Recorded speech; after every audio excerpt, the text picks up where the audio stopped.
नमस्कार। जवाब तो देना होगा। मैं आप सभी का स्वागत है। मैं हूं डॉक्टर अवधेश मिश्रा। छत्तीसगढ़ ही नहीं पूरे देश में धर्मांतरण की एक बड़ी समस्या आन पड़ी है। समस्या आज की नहीं सदियों की है, बल्कि उसके सुझाव के लिए, बचाव के लिए उपाय जो किए जा रहे धरातल पे वो नाकाफी ही साबित हो रहे हैं। अब इससे ज्यादा प्रभावित या यूं कहे सबसे ज्यादा प्रभावित अगर कोई है तो आदिवासी क्षेत्र है।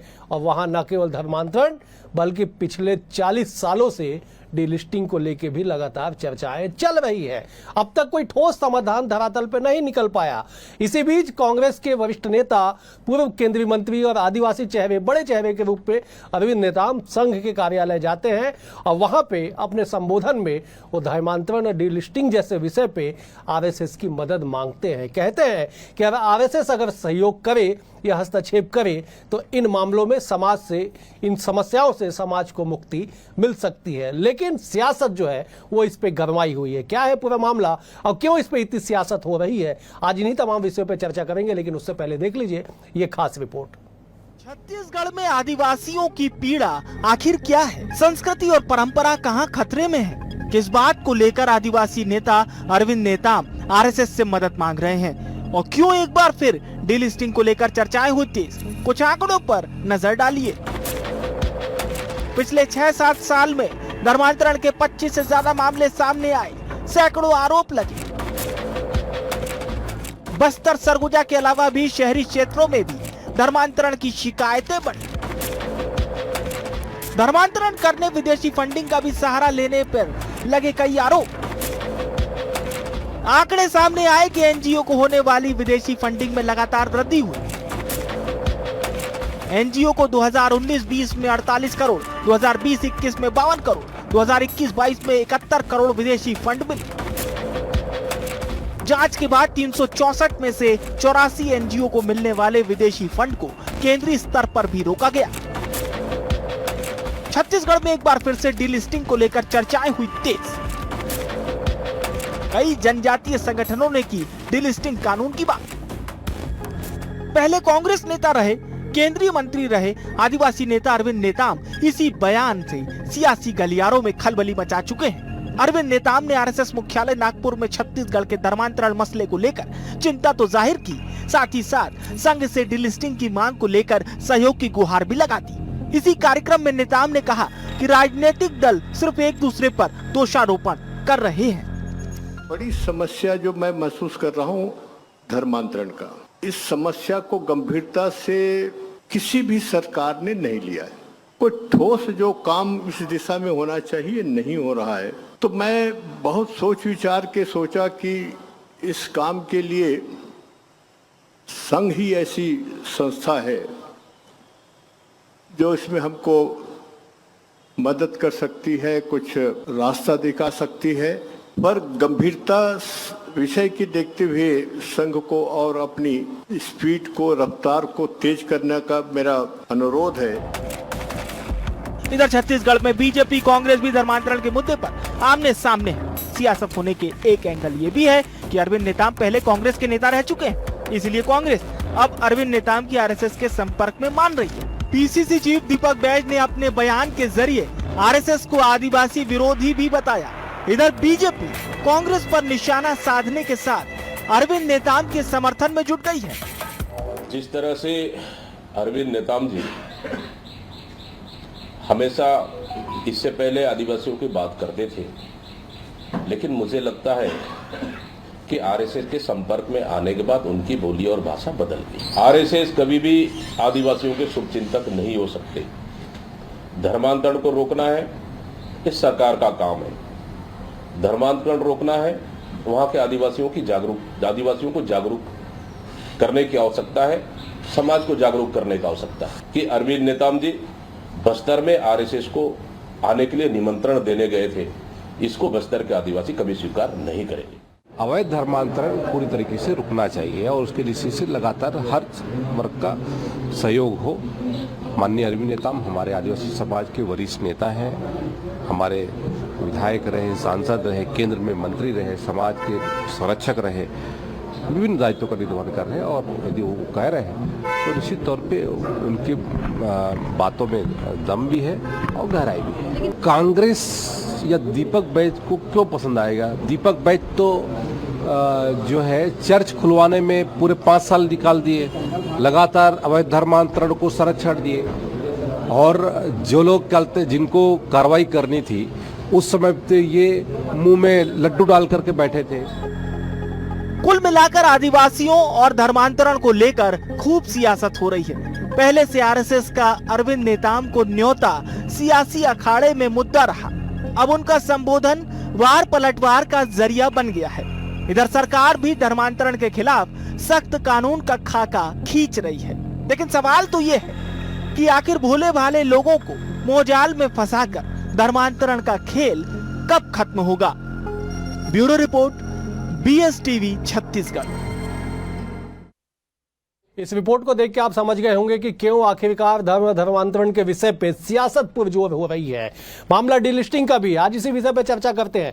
4 बेहद ही खास वरिष्ठ मेहमान हमारे साथ जुड़े। मेहमानों का परिचय सबसे पहले आपसे करा देता हूं। बीजेपी की ओर से निशिकांत पांडे जी हैं, वरिष्ठ नेता है, प्रवक्ता। निशिकांत जी बहुत स्वागत है। कांग्रेस की ओर से अमित श्रीवास्तव जी है, वरिष्ठ नेता है, वरिष्ठ अधिवक्ता है। अमित जी आपका भी स्वागत है। बतौर राजनीतिक विश्लेषक वरिष्ठ पत्रकार प्रफुल्ल पारे जी भी हमारे साथ है। प्रफुल्ल जी आपका भी स्वागत है।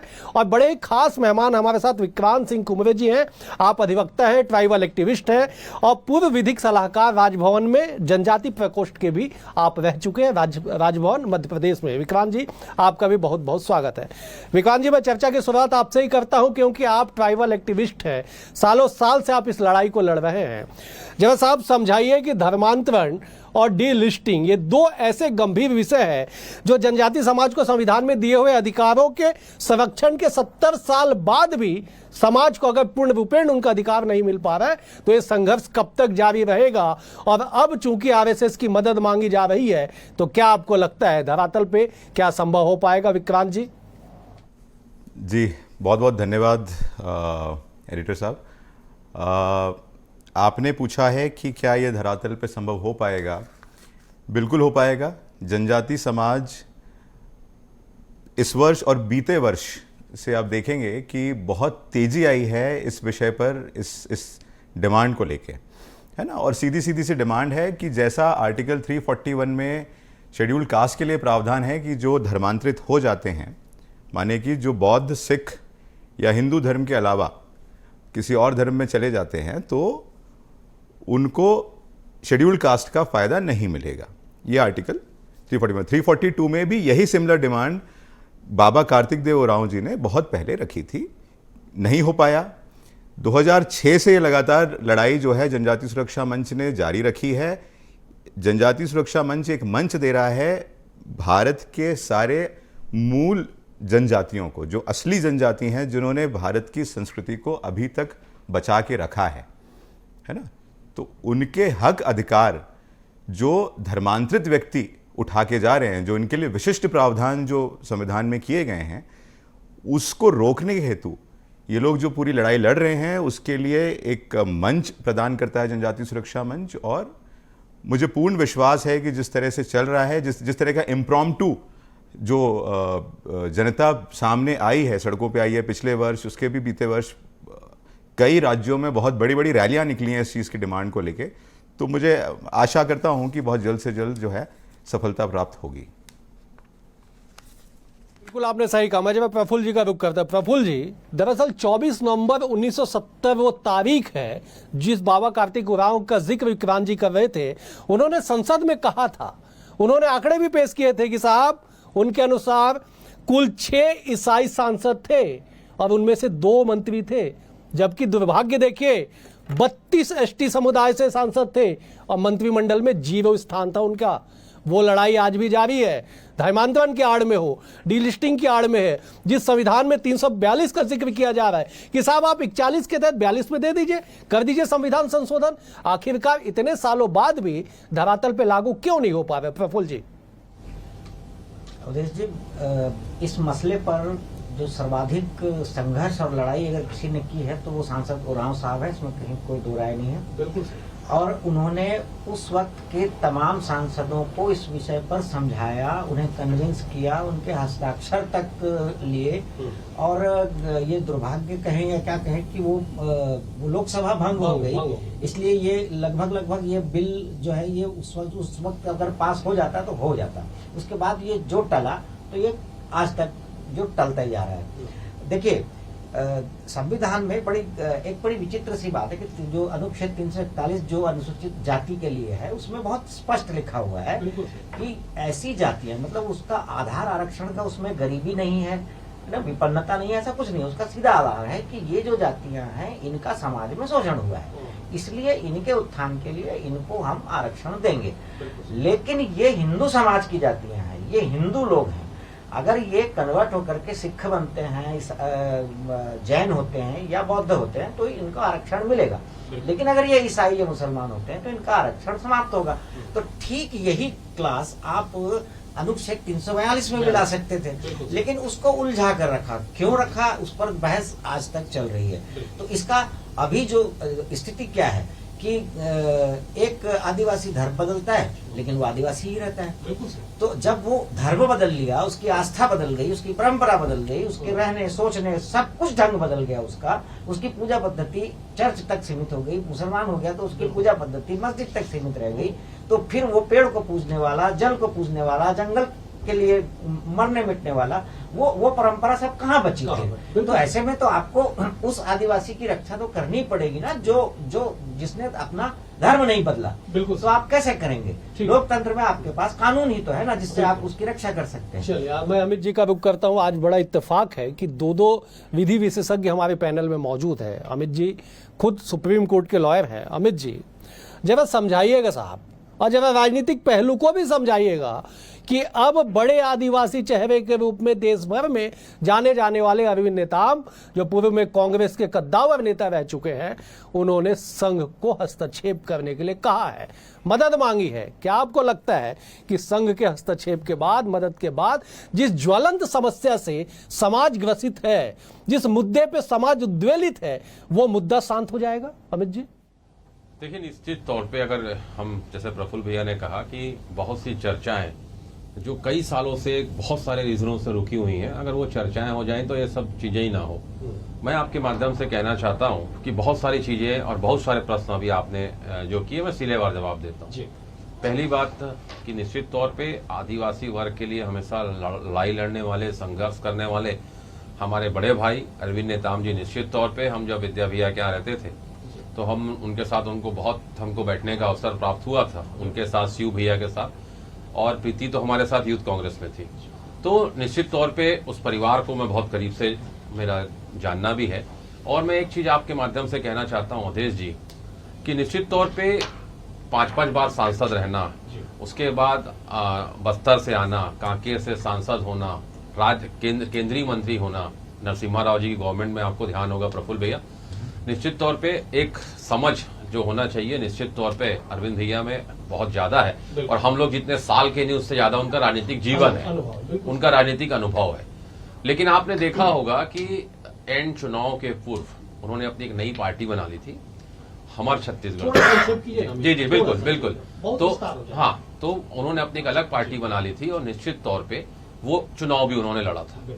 अब उनकी सोच जो है, जैसे मुझे ऐसा लगता है कि उनकी अपनी सोच है, अपनी पार्टी की जो उनकी आइडियोलॉजी है, उसके तहत अगर वो आरएसएस कार्यालय में जा रहे हैं तो ये उनकी सोच है।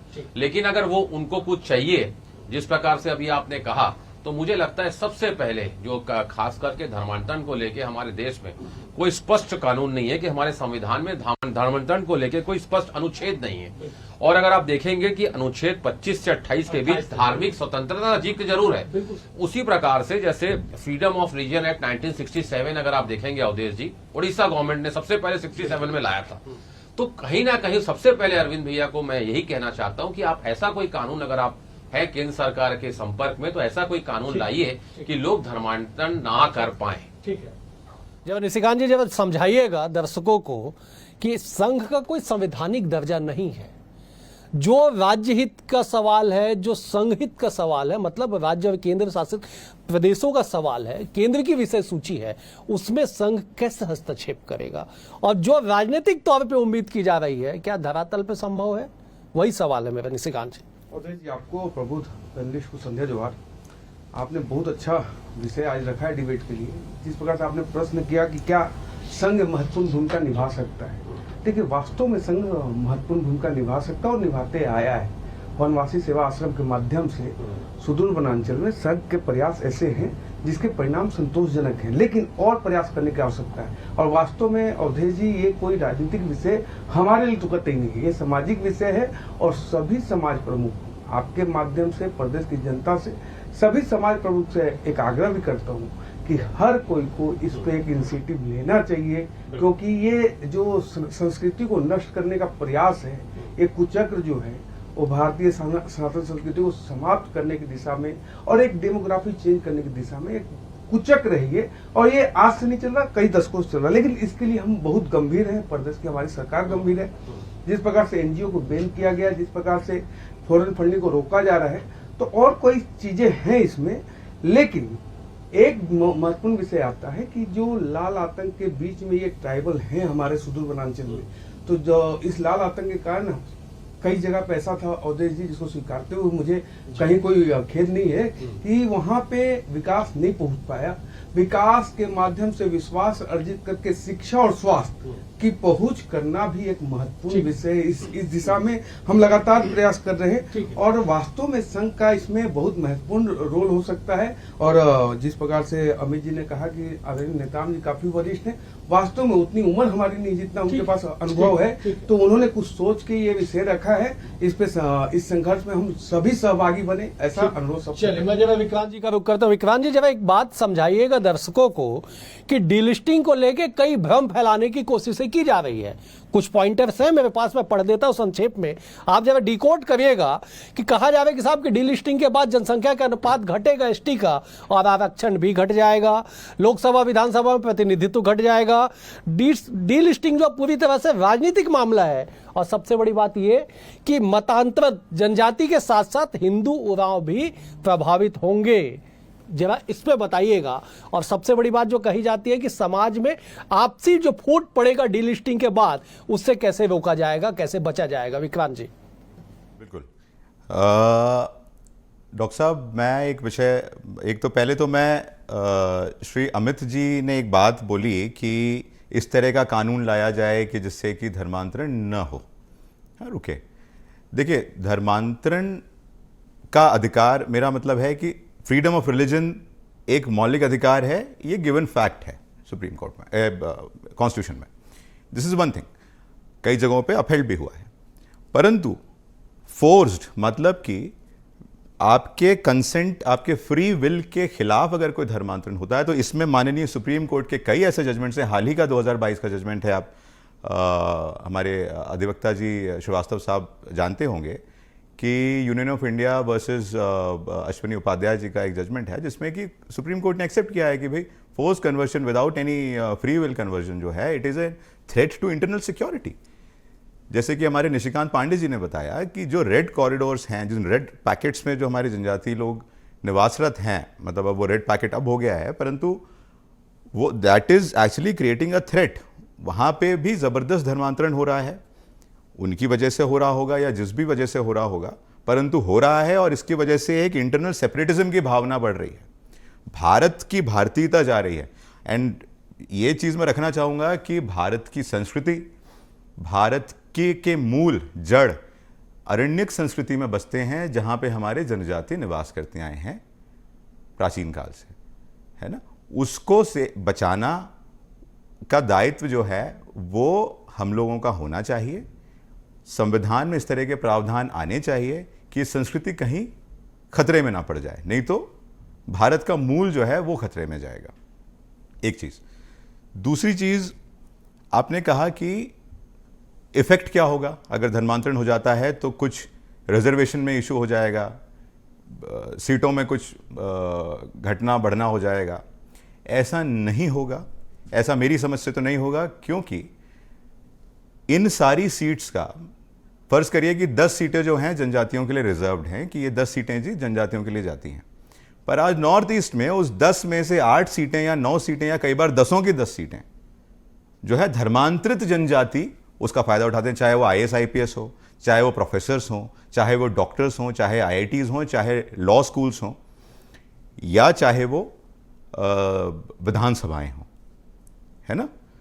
तो ये विषय जो है अगर जाता है, अगर इस तरह का कानून आता है कि जी जिसने धर्मांतरण कर लिया है और वो ST का दर्जा प्राप्त, वो अपने जो प्राप्त दर्जा है उससे उतर जाता है, हट जाता है, तो वो रिजर्व्ड सीट्स, वो 10 की 10 सीटें मूल जनजातियों को जाएगी जिन्होंने अपनी संस्कृति को, अपनी भारतीयता को, अपने सामाजिक सेटअप को बचा के रखा हुआ है।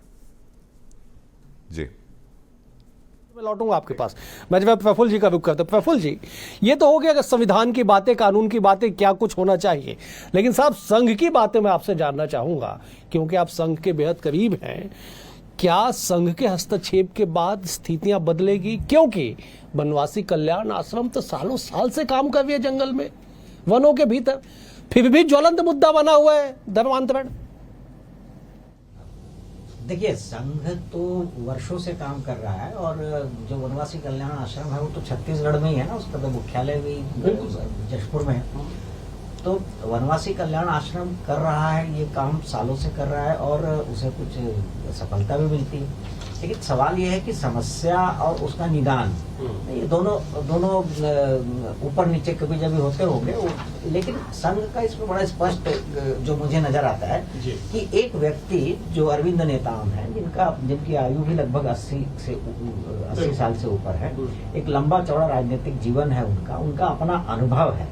तो संघ ने आप खुद ही सोचिए कि अगर बस्तर के आदिवासी समाज पर अगर कोई आप बात करना चाहें किसी से, तो अरविंद नेताम से ज्यादा अनुभवी एक नाम आप बता दीजिए आज की तारीख में।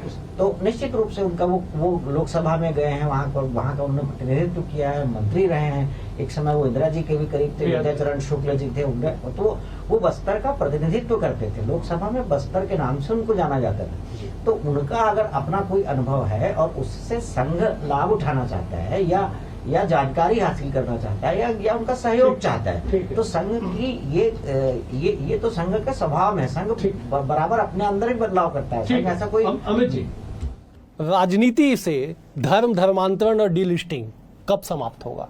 सालों साल से सुनते आ रहे साहब। अभी निशिकांत जी कह रहे थे कि हमारे लिए राजनीति का मुद्दा नहीं है, लेकिन 2023 में किस तरह से राजनीतिक तौर पे इसे उछाला और उठाया गया, आप उसके गवाह, हम सब इसके गवाह हैं। राजनीति से परे कब यह विषय होगा, कब जनजाति की असली जो जिम्मेदार है वो सामने आएंगे असली सोच के साथ? अमित जी, देखिए, विक्रांत भाई ने भी बहुत अच्छी बात कही, लेकिन मैं आपके माध्यम से कहना चाहता हूं कि मौलिक अधिकारों का हनन तो है, लेकिन अगर कोई जबरन आपसे धर्मांतरण करवाता है तो उसके लिए सजा का भी प्रावधान है। लेकिन हमें लगता है कि उस पर और स्ट्रिक्ट कानून आना चाहिए, क्योंकि हम ठीक है आज अगर अपना धर्म परिवर्तन कर चाहते हैं तो हम कलेक्टर के पास आवेदन देंगे, उस पर जो फॉर्मेलिटीज है वो पूरी करेंगे। लेकिन मेरा ऐसा मानना है कि अगर हम जब नोटबंदी ला सकते हैं, एक बार में हम उसको चेंज कर सकते हैं पूरे, जब GST ला सकते हैं, तो धर्मांतरण पे अभी तक ऐसा कोई कानून ऐसा क्यों नहीं लाया गया कि अगर जबरिया कोई धर्म परिवर्तन कराएगा तो और स्ट्रिक्ट कानून तो है अवधेश जी, और स्ट्रिक्ट कानून आए कि लोग जबरन धर्म परिवर्तन कराने का प्रयास भी ना करें। रही बात आपने कहा कि धर्म का जो मुद्दा है वो धर्मांतरण का मुद्दा, ये राजनीतिक मुद्दा कब तक रहेगा?